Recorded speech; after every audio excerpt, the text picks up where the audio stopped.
We're here today at the Dr. Sun Yat-sen Gardens to interview Jeff Chiba Stearns on his feature documentary, One Big Hapa Family. My name is Jeff Chiba Stearns, and I am an animation documentary filmmaker from Burnaby, British Columbia.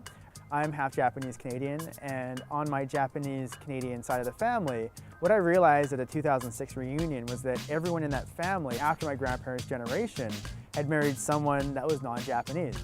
So I decided I'm going to make a documentary and figure out what happened. And what I realized is that 95% of all Japanese Canadians across the country are marrying interracially.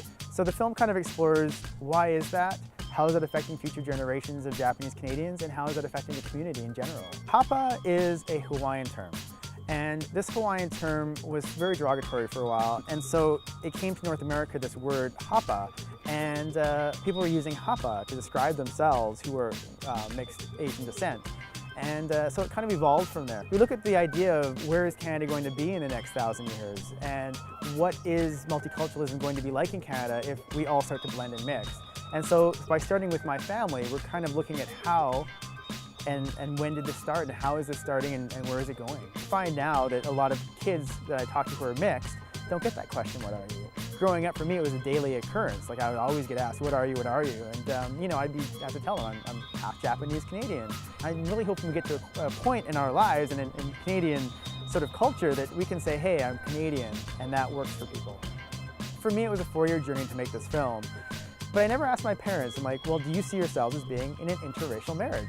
So I asked them, and they're like, no, they don't really see themselves as being in an interracial marriage. Then I asked my aunts and uncles that same question, same thing. Nobody said they actually thought of themselves as being intermarried. And I'm like, well, why?